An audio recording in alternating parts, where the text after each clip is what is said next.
I drive my bus in a busy city. That's why road safety is so important to me. I know that I must slow down and be extra careful when I make a wide turn. Buses need more room than cars. Everyone can help keep our roads safe. Next time you're driving, remember to give buses plenty of time and space to finish turning before driving ahead. Let's all plan to share the road safely. Learn how at www.sharetheroadsafely.gov. Hey, Howard. In case you need a lawyer, here's my business card. I'm attorney Howard Ankin. Oh, hey, Howard. If you or someone you know has been hurt at work, Ankin Law can get the medical bills paid, the lost wages reimbursed, Oh, hey, Howard. and the compensation you deserve. Hey, Howard. We're one of the largest filers throughout the state of Illinois of workers' compensation claims. We're here to help. Call 312-6-million. Injury law made personal, that's Ankin Law.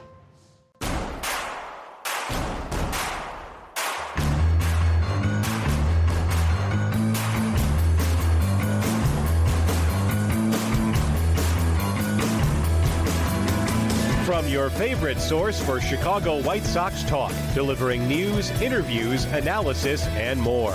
This is the Sox Machine Podcast with your hosts, Jim Margulis, James Fegan, and Josh Nelson. Thanks, Rob, and welcome to the Sox Machine Podcast. I'm your host, Josh Nelson, and it's Sunday night, May 3rd, 2026, as we record this new show. For those listening on Monday, and for my fellow Star Wars fans, happy May 4th. To you, in this episode, the Force was with the White Sox this weekend in San Diego, despite a tough loss on Sunday. The White Sox gave the Padres hell all weekend, winning 2 out of 3 games against a very good team. So the vibes built up from sweeping the Los Angeles Angels continue as they've won 5 of their last 6 games, and now the White Sox head to Anaheim to face those Angels once again. We'll recap what happened in San Diego as the White Sox pitching was excellent again. The unsung heroes had key moments out of the bullpen and off the White Sox bench, and preview the upcoming Angels series and take a look around Major League Baseball. Are the Red Sox, Mets, Phillies, and Astros dead? We'll debate that later in the show. Jim is off tonight, so joining me as Sox Machine's beat reporter, it's James Fegan. And hello, James. White Sox pick up a key series win in San Diego, winning Friday night 8-2. Murakami and Montgomery both homered, winning 4-0 on Saturday. Small ball prevails. And on Sunday, Xander Bogaerts, excuse me, Chopper, is the game-winning hit. Nothing that Bryan Hudson could really do. The White Sox played the Padres tough. They lost 4-3. But they only allowed 6 runs in this 3-game series to San Diego on the road. And after opening week, the last 28 games, the White Sox are only allowing 3.82 runs per game. That's impressive, and I think also exceeding expectations. James, you love pitching. You love taking deep dives into this topic. With the talent on hand, is this level of production sustainable with the White Sox pitchers? Probably not. But not in a way that's like derogatory necessarily. Not that they're like not good starters or like they're totally fraudulent in some way. It's just like going down the line. Davis Martin's out pitching his FIP and his xERA. Sean Burke is out pitching his FIP and xERA. Noah Schultz is out pitching his FIP and xERA. Eric Fetty's pretty close to his xERA, but out pitching his FIP. So like all your main starters, they're definitely like looking good. They're definitely like proof of concept to like what the arsenal they came with in the season is going forward. Like Fetty's like almost 40% sweepers, certainly more than anything else, and that's like working for him. Like it's a lot of things that you really had to see to feel like they would work. Davis Martin's kitchen sink, Sean Burke, not necessarily like you probably associate his best outings of previous years as like his biggest velocity, and he gets up to 95, 96 near the ends of these, but like that's not really the full story, like why he's effective either. So like, can they threaten like sub 3 ERAs all season with what they're doing? You'd probably expect some little bit of regression in terms of results at some point over the course of the year, not something that makes them look like bad, or like not some sort of like Matt Latos like walking on air and they're going to look down and fall at some point. But yeah, I think we're at like a high point for everyone's results a little bit at the same time. the main thing I would have is that I think your depth really got whittled over the course of the last week and a half, where if something with Shane Smith down, with Tanner McDougal down, with Hagen Smith still not all the way built up, with Christian Opera looking like, not that he was really a 2026 option, but like certainly it's not like firing off in some way where you're gonna like expect him to like push his way into the picture with the way he's starting out this year. Like if something goes wrong, if somebody there's a weak link, if you don't get Anthony Kay like to build off of what he did Sunday, there's not. They've kind of already pulled out their one good big counter move in terms of calling up Schultz, and then is that someone whose innings need to be managed in the second half or at some point. So more so than any like doubt with any particular pitcher, I feel like if they needed a start right now, who do they turn to? Or if someone struggles or someone gets hurt, who do they call up? It doesn't seem like we're quite ready for Hagen Smith to be the answer to that question. And then you're kind of basing it off someone who's kind of next man up, but isn't necessarily pitching well if you're talking about the Duncan Davids or Jonathan Cannons of the world. So more than anything, like they can't really go beyond this current level of health without seeing a fallback on top of the fact that like you're seeing multiple guys where it's Burke or Martin, where it's like, is this the best they've pitched in their lives to date? Which, yes, and they deserve credit for that. But it also means like if they had a next month that was a step back from that or a half step back, that wouldn't be crazy. So I think not at this level. They can't carry the team to this degree. And I think they deserve more credit than they probably get for carrying the team because like, one guy's leading the league in home runs. And more attention grabbing things like that than just, hey, they're in every game late. I've noticed, because it's not necessarily dominant type of starts where it's like the story of the game is solely about the starter. So no, I guess is my answer. Well, around this time last year, on the topic of pitching depth, the White Sox signed Adrian Houser, and that really helped out as they got him off I believe the waiver wire, or he was pitching minor league baseball. He opted out of his minor league deal. Yes, that's what it was. Is that something maybe on the horizon that the White Sox surprise us in the front office and they sign some of these pitchers that have been released? Like, was it Taijuan Walker, who was really bad for the Phillies and got released? Is that something that they would try to do it again to help out with the depth? Potentially. It's hard to say. Like it's kind of that was such like so many good things coming together in terms of like, yes, the mid-May where the upper mobility clauses or opt-outs might come into play. This is that time is coming up again, but it's hard to say it forecasted. I certainly would say like, oh yeah, Taijuan Walker is going to be good. They should pursue it. I got nothing to back that, but this is that time of year. We didn't really see Hauser coming other than you got tipped off a couple days at a time. But in terms of like, oh man, everyone's talking about this veteran starter who's looked good in AAA. I bet the Giants would listen about giving you actual Adrian Houser right now because he's not doing very well over there. But there's a whole other year of the contract to eat that would factor into that.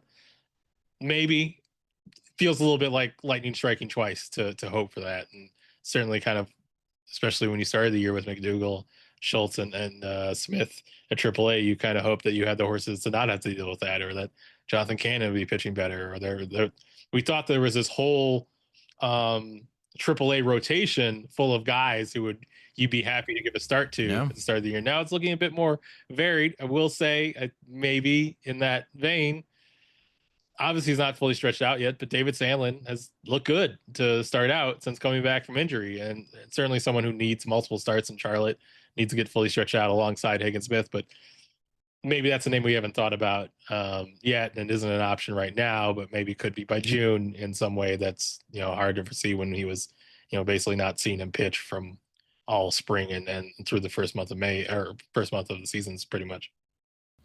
Well, maybe something to watch for podcast listeners. Let us know if you guys have suggestions on who are some veterans in AAA that could be opting out soon, or some of these veteran pitchers that have been cut. Maybe the White Sox go that route if they feel like they need more depth on the starting pitching front while they are dealing with some injuries. Noah Schultz had another terrific start, even though he walked more batters and struck out. It's 6 scoreless innings against San Diego, only allowing 2 hits with the 3 walks and 2 strikeouts. It's 4 starts now for Noah Schultz, more than 21 innings pitched. His earned run average is 2.53 with 20 strikeouts and 12 walks, a 1.03 whip.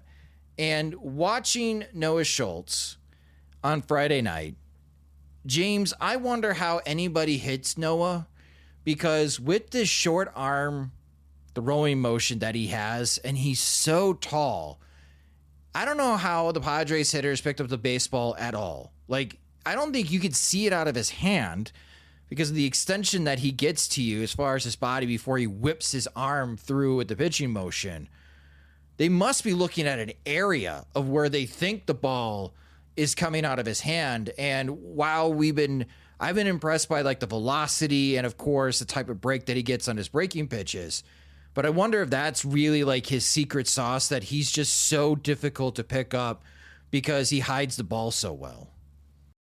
It's certainly an element of it. Like his four-seamer playing as well as it has is kind of a testament to his slot and his deceptiveness, because I want to say it's like 14 IBB. It's below average fastball carry, and he's able to work with it up in the zone. Obviously, as he pointed out, like he's so east-west. He's so like throwing stuff that's supposed to slip under your barrel. That's anything kind of popping up that's trying to ride over it is a little bit catches guys by surprise. But I think part of it is just like comes from like this super flat low angle and kind of explodes up on you, even though it doesn't have that much raw life. Garrett Crochet was kind of similar with his four-seamer. Wasn't like super hoppy, but played like that. And part of the reason why his sweeper is supposed to be so deadly is that it's coming from such an extreme side angle and has so much horizontal sweep. It's really just hard to track it. Obviously, they're making some contact with him. He only struck out 2 guys over 6 innings. It's fun. Like that's the deception is always in there. It's always kind of baked into like all the sort of contact he's getting. But I felt like watching him the other night. Obviously, he walked a bunch of dudes in the first inning. But it seemed like as far as like the sort of like quick contact outs he got, I thought it was a lot of testament to his command, because there'd be there was some good swings where he felt like they were making decent contact, but just looking at the pitch location, I'd be like, fastball on the outer edge to a righty, kind of low and away, really on the corner.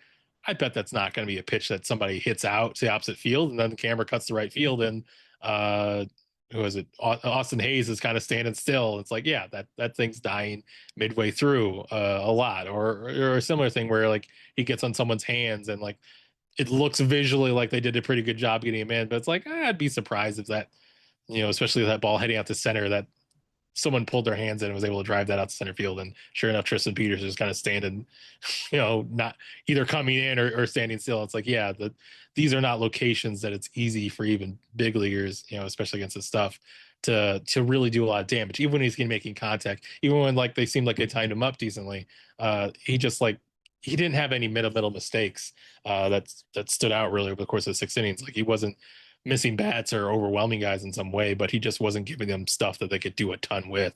So hard to say about 3 walks and 2 strikeouts, but I thought like command kind of went on that start in a way. But that's kind of the thrill of Noah Schultz. He's multifaceted. He has a lot of strengths, and different ones kind of carry him through on different nights, which has been refreshing to see. 4 starts in, it feels like different factors have gotten them through different times, and different weaknesses have come up, and he's managed them pretty well each time. So yeah, he might be pretty good in kind of a workman-like way, more than just like foot versus ant when he's rolling type of way necessarily. Hopefully we see one of those start sometime soon as well, but no rush. Well, maybe that will be coming as soon as he gets more adjusted to Major League life. But since his debut, since that really bad first inning of his Major League Baseball debut, Noah Schultz has been very, very good for the Chicago White Sox. Also very good for the Chicago White Sox, Sean Burke is looking strong on Saturday. So following up Schultz, Sean Burke goes 6 scoreless innings, allowing just 4 hits, 1 walk, but he struck out 8. The right-handed batters for San Diego had a terrible time against Sean Burke's slider. They had a 50% whiff rate swinging at Burke's slider in that game. In his last 3 starts, Sean Burke has covered 19 innings, only allowing 12 hits, just 2 runs, 2 walks, and 15 strikeouts. That's big time from Sean Burke. So, James, what do you think has been working for Burke? Burke, amusingly, I mean, definitely like his knuckle curve is going pretty well. Like his fastball had a little bit more life Saturday night, which was weird because like his first pitch of the game was 91.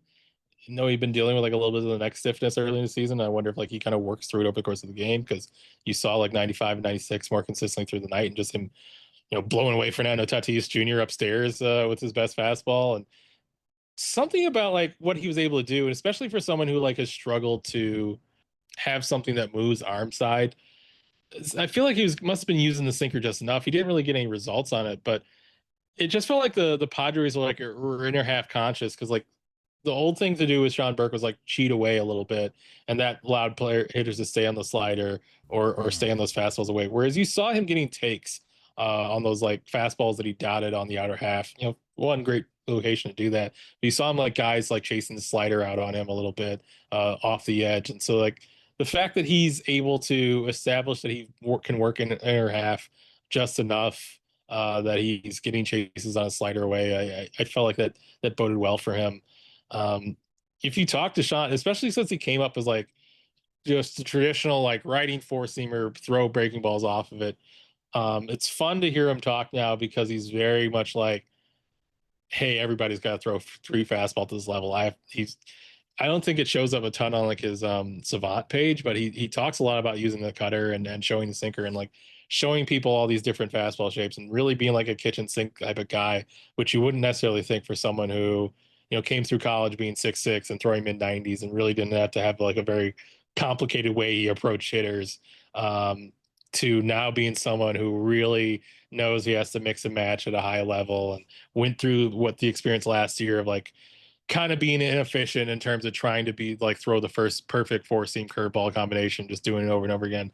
Really cycles through a lot of different options and showing people a lot of different looks and shapes over the course of at bats, and being more intentional about his sequencing. So everything's working is kind of the way I would say it. Like, not like everything's perfect, but I feel like he's not one-dimensional out there. He doesn't need to have like his best fastball or best breaking ball, and if it doesn't, like, it's just him kind of beating his head against the wall trying to find the perfect location. I feel like he's really varied up his arsenal to become kind of a real starting pitcher this last year. And yeah, he's pitching above his metrics a little bit, but his metrics are also look like a mid-rotation starter if he maintains it. So I feel like there are good bones in there of what he's doing, even if he's riding high off a couple of good outings that have his ERA looking really shiny right now. Big thanks to our sponsor, BetterHelp, for partnering with us for this important conversation about mental health. This is Steve Smith here, former NFL wide receiver and host of the 89 show on YouTube. So having a counselor and working with BetterHelp, that gives you an opportunity to really start to unpack. But people don't understand, when you unpack things, you also open up a box that you're not always sure what's inside. So I think that's why seeing a professional is extremely important. If you need someone to open up to, visit BetterHelp. That's betterhelp.com/89 to get started. Anthony Kay allowed 2 big homers, but he went 5 innings on Sunday for the White Sox. He gave up 2 earned runs, 3 runs total.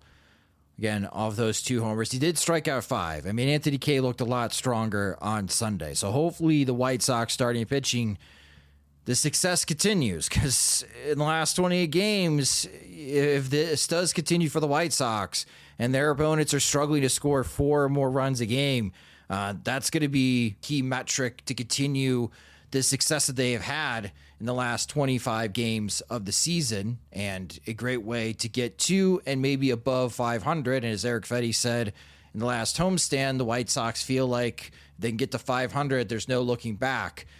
It'd be great to see if they could reach that mark against the Angels. We'll preview that series in a moment. But I want to talk about the unsung heroes, the guys we don't pay a ton of attention to, because they did play factors as far as in the series and especially in the past week. Looking at the White Sox bullpen, and we spend a lot of time talking about the high leverage guys, but Tyler Davis and Bryan Hudson. And Davis was responsible for allowing the game-winning run on Sunday as he started the 8th inning with a leadoff walk. But Davis has now allowed a run before allowing a hit in his 4 outings this season. And I don't know a whole lot about Tyler Davis. We talked about him as far as the podcast. Jim gave me his scouting report watching Tyler Davis, but it's 4 straight hitless outings for Tyler Davis. James, what makes Davis effective early in his major league career? He's got a big fastball. Less so in terms of like velocity purely. Like he's hit 98 up here, which is great to see. That's certainly the top end that he's shown in the past, and you want to see more of. But last year I want to say it averaged 18 IVB. It's like just got raw carry to it. He doesn't necessarily have a big deceptive slot for it, but he certainly like commands it up there, and he'll have stretches where it just kind of looks overwhelming, especially if like he's really consistent with his location. He hit 20 a couple times, but I think just you watch that and you see the numbers and you like, oh, that should work. But it's another thing to have seen him in the majors and see it against major league hitters, and their responses to it, I think, are really like telling. Like Gavin Sheets was like so geared up to try to like get on top of his heater that he swung at something like face high to fly out, and it wasn't like metrically a super impressive thing because it's not a swing and miss, and it like looks like decent contact because I think he hit it like 90 plus exit velocity, but like look at the swing, look at the pitch, like there's no good that's going to come from the swing from the location. And if you got guys like that eager to like chase or expand to the top rail because they find your heater jumps on them so much, like you're in a good spot where you don't have to be nearly as precise with like the secondaries you throw off of it. And, you know, the walk came around on him, and that is kind of the issue with Tim that he's had in the minors is like he's pretty new to pitching. He's not super precise. He's still trying to figure out his changeup and stuff like that. But that his fastball has come up and played this like commandingly to authoritatively to major league hitters right off the bat. I think it certainly bodes well to his staying power. It obviously didn't make him like, he wasn't just waylaying like AA and AAA competition. He was a good reliever. He's a good part of that Birmingham like bullpen that won the Southern League last year. So it wasn't necessarily like, man, this is future closer from watching his ascent, but to see it kind of play just as well as it played down there up here, that says like, yeah, maybe this guy can hold on to a spot for you know, an extended period of time. Everyone who gets called up, you kind of wonder how much they're going to go up down. He's at least put it the ground running in a way where he can, you know, keep leftovers in the refrigerator for sure at this point. I mean, he took on the 7th inning and he pitched a clean 7th inning in that tight game against the Padres. So that was an opportunity for him to show and earn some trust from Will Venable. And speaking of trust, Bryan Hudson must have Venable's trust because he's getting these high leverage responsibilities. Yes, he was on the mound for that 8th inning, but I felt like he got Aaron bummered a little bit, James. Murakami has a hard grounder hit at him that ricochets off his ankle. And Xander Bogaerts' game-winning hit was more of a cricket swing than a baseball swing as he checked it up. And it hit like the end of the bat, and it was just like this slow dribbler in the infield that was just, you couldn't roll it out better. He faced 5 guys. He struck out Manny Machado and Miguel Andujar. He made Miguel Andujar look extremely ridiculous. He got 2 weak grounders, and then he got one pretty hard one that got deflected, but you know, could easily been out as well. Like he pitched pretty well. He's been pitching pretty well. So what makes Bryan Hudson tough to hit? Like he's kind of built like Schultz, where he's 6'8" and he has this extreme low lefty low slot. It's like Schultz in the sense of like the fastball itself, its metrics aren't like insane, but it certainly gets on guys and people swing under it all the time, even though it doesn't have like a big IVB number. He gets this like top end extension. I want to say like even more than Grant Taylor. Obviously he's longer than Grant Taylor, but like it's 7.3 down the mound. So really plays up. I think he hit 95 at the end of his outing on Sunday. Normally like even 91, 93, like people swing through it all the time, but he's looked I talked to him like right before the road trip, and he mostly said like hurt his back in the last season. He spent the last month in the IL, just spent like the offseason recovering. Like the previous year, 2024, he's really good with the Brewers. Like not like hasn't succeeded in the majors before, and like anything is theoretical with him necessarily. More about getting him back to where he was, but he felt like he got an extra month off. He felt like he was fresher. Obviously he didn't have a good experience with the Mets, but his velo is up, in the first month of the season, and he's feeling pretty good physically. It feels like he can reach back for it, and to see him throwing even harder on Sunday kind of testifies to that. So really, from some appearances, they got a pretty good reliever who's just bouncing around on the waiver wire. They had a role in putting him on the waiver wire to some degree, but yeah, it looks like, of all the like low slot, oh, he's weird, oh, his velo numbers don't pop, but he's got a weird approach angle, guys that they've cycled in through here, the White Sox were due for one to stick and actually look good. And Hudson has the advantage of having looked good in the majors before, and it seems like that's the one that's broken right for them so far. Is it weird that at this stage of the season that Venable might trust Hudson more in that key lefty situation than Sean Newcomb? Well, I'll answer it two ways. Newcomb leads the bullpen in innings. He's thrown 18 this season, I believe.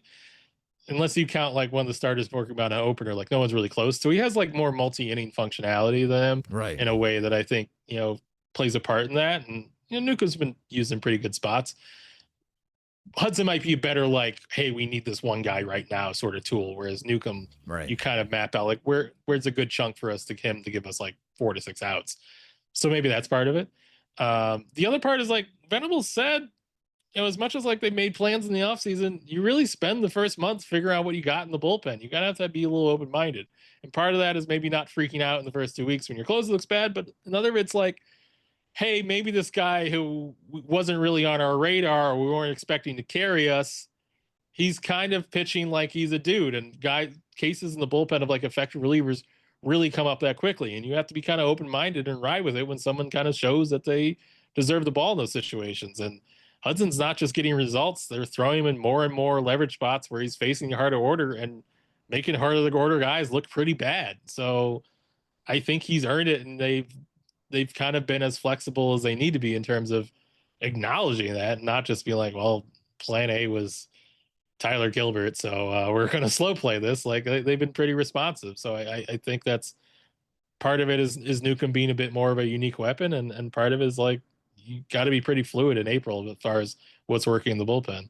Back on the offense, again, Murakami and Montgomery hitting home runs in the same game. Again, that's a big highlight. But I want to highlight the unsung heroes offensively for this weekend, James. The bench guys. Tristan Peters, I'm not a big bunt guy, but he's been really effective with the bunts, especially when there's a runner on third and there's either one out or no outs. That's a dangerous situation. He is having teams now make infield adjustments, so maybe that helps him out. If the infield is more in, that he could slash his way or hit a hard grounder through the infield, so he gets more singles. But he's got the opposing teams thinking. Drew Romo homered again on Sunday. He's got 3 homers now this season. And Derek Hill, what a key pinch hit 2-run homer that he blasted on Sunday to center field to tie the game 3-3 and give the White Sox new life in that game. And for a brief moment, it appeared that maybe they could sweep the San Diego Padres. And sure, James, I think White Sox fans would say, Josh, we would still want better talent than these guys getting the majority of the plate appearances and the innings defensively. But are the White Sox happy with the level of production that they are getting, especially from someone like Tristan Peters? I mean, yes, in terms of, I don't know if Tristan Peters was necessarily plan A to make this team before Brooks Baldwin went down. I certainly thought they'd play a role in their depth. And I think they're probably pretty happy with the effort Peters has given them, and the fact that he's kind of treading water offensively. But as far as are they? I think more the bigger conflict is that with Acuna not looking really right or helpful at this juncture. Is your center field combo lying in Tristan Peters and Derek Hill? Is that going to be what eats up regular playing time in terms of that? Is it Everson Pereira, or is it Everson Pereira now on his 3rd injury of the season? Kind of more of a question mark about where you'd fit him in. They were talking about playing him in center more before he went down again. Braden Montgomery's up to AAA. Is that something that maybe you hope clarifies the mix later down the road? Though if you have Pereira and Hayes and Braden Montgomery, feels like those are all corner outfielders there. Does that prompt you to play Braden in center or give that more of a look at the moment? I don't know. Throwing Antonacci in that mix as well muddles it a little bit. I think certainly like Tristan Peters is like a good guy to have in your 40-man roster. Yeah, I think they're like convinced of that. But as that solves like a position standpoint or like I can't tell you what to make of Romo. Like as far as like him, as people have alluded to his prospect profile of like, hey, he was top 100 back in the day, or he was a 35th overall pick. Yeah, it was like for contact ability and defense. I don't know, like if that's what's the process. Like, is he going to hit 3 home runs every 2 weeks for the rest of the year? Harder to say. I guess let's see. Yeah. Certainly has earned continued looks with what you're getting from the catching position, but as far as analysis to give you, like I'm experiencing this for the first time just along you guys. Yeah, I guess you keep giving him a shot, but I don't know like what necessarily produced this power outcome all of a sudden. Coming up in the Rockies system makes your career go in weird directions. Wasn't so long ago we said the same about being the White Sox system. So who knows what is resulting here or what latent power breakout is taking place. Certainly until Teal comes back, maybe even after Teal comes back, you have kind of room to find out a little bit, but it's really kind of uncharted waters for all of them. Like Derek Hill is striking out 32% of the time, but he's got a 117 WRC plus because he's, had a couple homers and, only has like 40 at bats in the year. And that carries a lot of weight. Is it super sustainable? Is it Michael A. Taylor shaped if you kept him as this kind of right-handed bench outfield option of the whole year? Maybe. Hard to say. No one's really tried to carry Derek Hill for a full season in this role before and can't bank on a lot of production. Particularly so far, them touting him as like this is someone who pinch hits against in certain situations against left-handed relievers for Andrew Benintendi. It doesn't look crazy right now. Maybe it'll look crazy by June.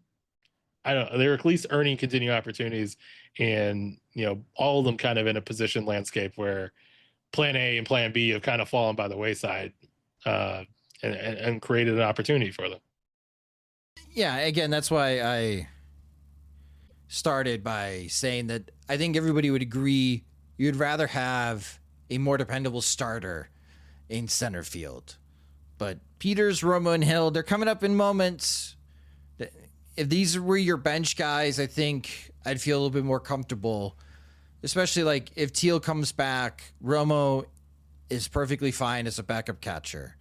If there is anybody in this farm system that could be the center fielder 5 out of every 7 days, I'd feel more comfortable about that as well. And be happy that you have guys like Tristan Peters and Derek Hill on the bench to help out in defensive situations or even with base running as well. Yeah, the weak link seems to be Luis Angel Acuna. I think he can help out defensively, James.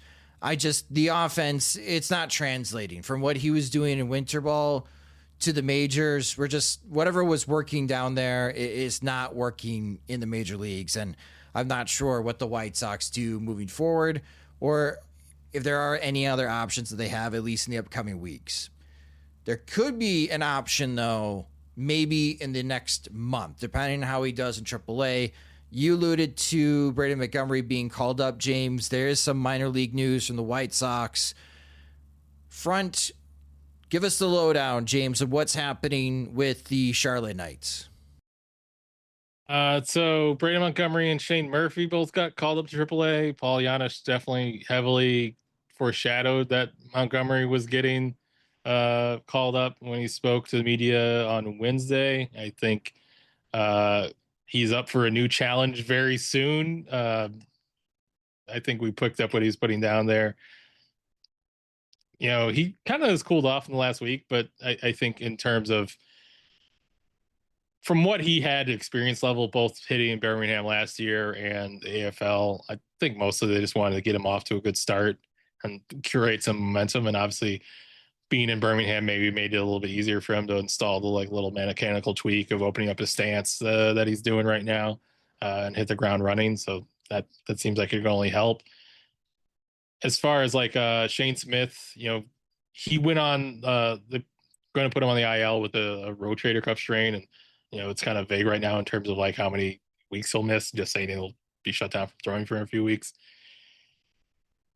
It was interesting because like from when they sent him down, or even right before it, they kind of talked about wanting to remake his delivery, go back to what he was doing last year.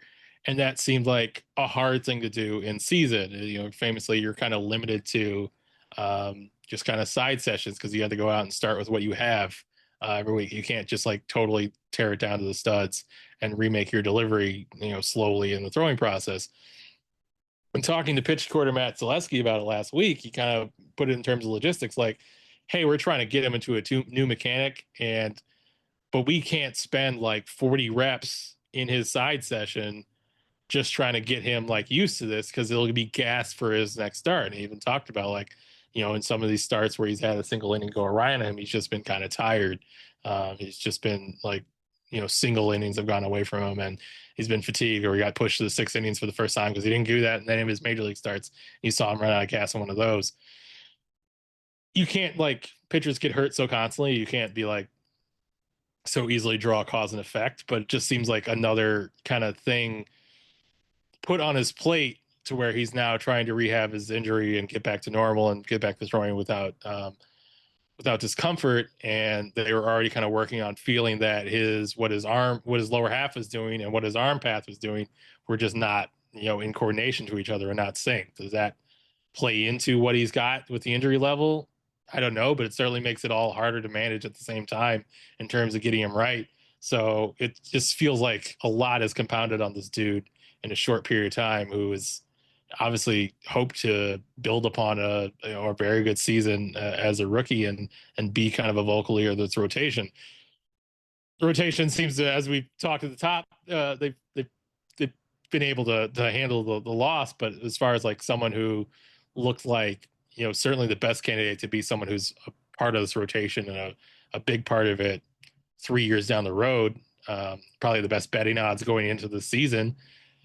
To see him take this step back, to see him deal with this is obviously frustrating. And also, Anthony Kay's got to get right. Like there's not an immediate backup option. You can be frustrated with him or hope that, wonder why he didn't get like the same kind of leash that Shane Smith did. But, this is a guy they signed a multi-year deal. And this is someone that certainly with the depth that they currently have, like there's not better options than the lefty who throws 96. There should be a way to get him through games. And certainly Sunday was a step forward. But I think like, even if there wasn't a step forward, they kind of have to get this going. And that's who they have to focus on right now as far as filling that last spot. So yeah, Sunday was an important step. And there's not really like, I think if you asked, hey, somebody needs to make a spot start because, any member of the rotation has a flu or something like that, I think it'd be kind of a hard choice right now who you'd pick. Yeah, it seems like it'd be a bullpen game with Beto getting some innings and maybe Hudson gets a couple innings. Sean Newcomb gets a couple innings.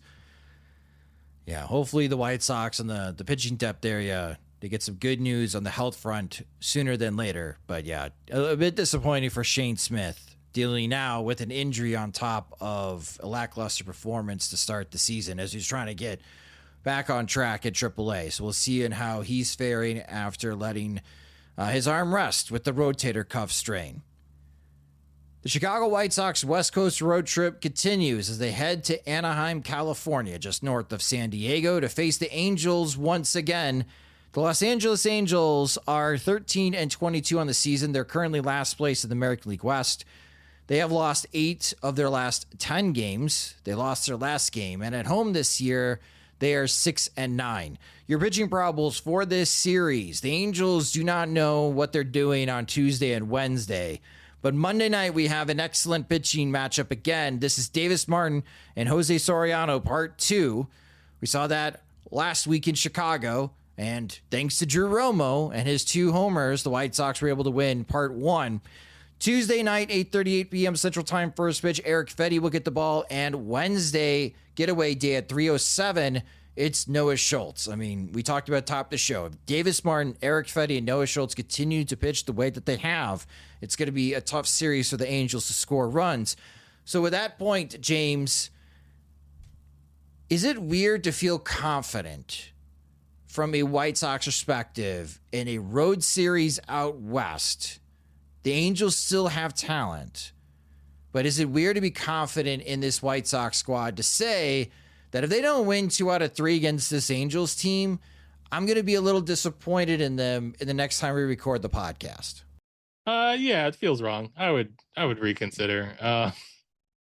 We're not there you'd yet. hope to be, but as far as like they gotta win this, I feel like, and even though they took 2 out of 3 there last year, I want to say, just the West Coast seems to be like wacky things can happen, and I feel like they haven't had like the greatest history in that ballpark necessarily, even if it's the ballpark that gave us Kevin Jepsen airmailing the intentional walk, which I know Jim and I treasure a lot as a moment, and something we lost in the society when we stopped making pitchers throw the intentional walks. But yeah, they can hit the ball out of the ballpark pretty well. So like for an idle game to go sideways on you, it happens a little bit more. It feels like we kind of saw Zach Nato at his worst in that series as well. Like multiple kind of crazy bullpen meltdowns.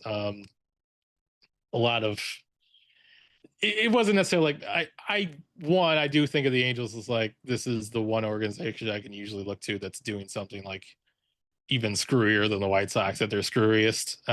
So yeah, I also kind of thumb my nose at them a little bit in a way that the White Sox should be better than them.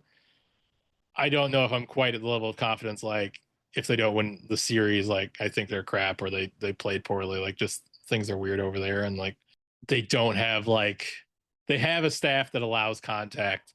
So thus a team that can really hit the ball out of the ballpark, but also swing and miss. Are they the best?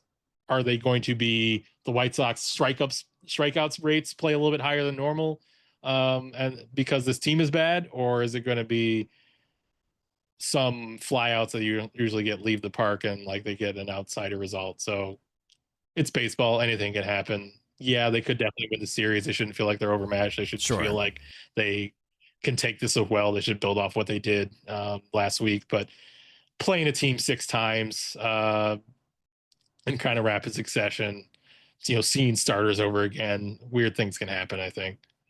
Yeah, I'm curious to see how this Monday game goes, because for both sides, they get to see these starting pitchers so soon.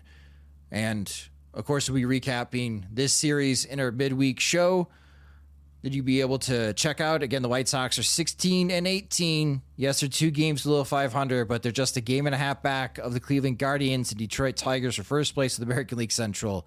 And they're just a half game back of the wild card. I'm sorry for laughing, but they're in playoff contention right now. The White Sox do hold the tiebreaker over the Toronto Blue Jays. So we just have to figure out tiebreakers with the Texas Rangers to see if the season were to end today, where the White Sox would be positioned if they are really that 7th seed. But it's been a fun last 30 games for the Chicago White Sox. Hopefully the good vibes that have been building since the Angels series at home and giving the San Diego Padres hell and winning 2 out of 3. Hopefully those vibes continue through Anaheim. We'll be recapping these games and highlighting the news from these games in Anaheim on SoxMachine.com. So make sure to check out our work every single day on the website. Before we sign off on this podcast, we will take a moment to look around Major League Baseball. And for the national conversation, James, I think on Monday morning, there's going to be a lot of questions of there's already been a ton of questions of what's going on with the New York Mets, what's going on with the Boston Red Sox and the Houston Astros and the Philadelphia Phillies. When you're looking at these 4 teams, I know it's early. Are any of these teams, in your opinion, dead? Like, you don't have any confidence that they are bouncing back from the start to this season and that you are counting them out from making the playoffs? I don't want to condemn my former counterpart and Ethan Katz to an awful year, but I think the Astros have been kind of like, we don't really know how they're doing this for 2 years now, and it doesn't seem like that core is really up and running the way it still is, and they depleted their prospect depth to a way that no help is really coming. There aren't future core members in this group. Like, I just did their prospect list for Fangraphs. Our top two prospects both did not have top 100 grades, and both were under 20. They're not going to help them this year. So they seem like the team that, like, one, they've been getting, like, out of their mind Yordan Alvarez, and they're still, like, way in the cellar. Doesn't bode well. I don't think Mike Burrows being unlucky quite. I don't think the regression of that is going to fix all that ails them. They seem like they didn't have the horses, and it's been running on, like, magic and championship vibes for a bit. And I think they're all out of that, and they just don't have, like, really anything in the farm system that's going to provide anything more than, like, supplemental help. So that seems pretty dead. At the same time, the vibes might be worse with the Mets. I don't know what's going on. Yeah. but like, talent drain might not be as big of a demerit as, like, some sort of desecrated a grave or whatever they did in Philadelphia. So, like, the Red Sox fired their manager, and that, like, shockingly, but it doesn't seem like it's produced some sort of, like, groundswell of support. I would think that, like, you're going to see that team get better over time. Like, Roman Anthony one day will probably just switch in the God mode and never turn off. At some point, they've got good young hitters on that team that you think will come up. I certainly thought that their pitching would be a bit better. Most of that would be like in Garrett Crochet, looking more like Garrett Crochet. The Mets, man, I'm looking at 2 sub-70 WRC pluses for Marcus Semien and Bo Bichette. I would assume they would bounce back, but Semien's kind of done this a couple times, and I don't know if he's going to keep bouncing back. Luis Robert, I'm sure he'll be consistent one day. I can't get through that sentence. Like, yeah, it's the same kind of thing we've said before. Like, yeah, he looks super talented. He should go off. I don't know why his slugging percentage starts with a 3. At least it's not my job to figure it out anymore. Like, the Phillies, they also are kind of in a similar position where it doesn't seem like their kind of prospect depth, or, like, Aiden Miller doesn't seem close enough to help their offense. Turned on, I think, like, other podcasts have mentioned this, but, like, turned on them playing the Cubs, and Felix Reyes was batting cleanup, and I didn't really know who Felix Reyes was. So that core seems a little bit more hollowed out than before. It's a lot of guys deep into their 30s who are supposed to carry that lineup. Like, I think things look pretty bad for all those teams. As someone who's watched the White Sox try to talk themselves into it a few times that, hey, this slow start we can overcome. Being 10 games under is a lot of work to overcome, even over the course of a long year, unless you're getting major reinforcements or have a major shot in the arm. So maybe they're all dead. I certainly just didn't feel that great about the Astros at all. And, they look worse than I could have feared. So that would be my number one answer. But they could all be in a bad way, man. Like, this sucks. This is troubling. Yeah, I mean, for the Mets, for me, and maybe this is a reverse jinx, but for me, they're dead, because the National League is so tough. There's so many good teams in the National League. We're at game 34 of the season for the Mets. They're 12 and a half games back of the Atlanta Braves in the division. I do not see the Mets making up that many games, even though there's more than 125 games left to go in the season. I just don't see how the Mets make up that deficit with the Atlanta Braves. They're already 8 games back for the wild card in the National League. And with how strong the National League is, I just don't see that for the Mets. So I'm curious to see in what they do the rest of the season. I think the only saving grace for the Astros is that they're in the American League West, and nobody's really running away with that division. As we're recording this podcast, listeners, the Athletics lead the American League West. They're 18 and 16 on the season. The White Sox won that series against the Athletics. And I like the A's team, but I don't really think that they have what it takes to win the division. At some point, someone in Texas or Seattle needs to get hot and take the reins of the American League West. But we've talked about this before, where teams have sputtered and they had these opportunities to outlast the Astros. Houston gets one good month, and then all of a sudden they've got the division. So that's why I'm not discounting the Astros just yet, because nobody else is that strong in the American League West. But with the Atlanta Braves and the way they've just been on a warpath to start this season after their injury-ridden season really cost them and they had a losing year, the Braves being 25 and 10, the Mets being 12 and 22, Yeah, the Mets are dead, and I'm probably with you as well on the Phillies, but the Phillies are in a little better shape than the Mets. We'll see, and I don't know what to make of the Boston Red Sox. Being 13-21, and they're also 10 games back of the New York Yankees, but they're just 3 games back of the wild card, so maybe that still gives them hope.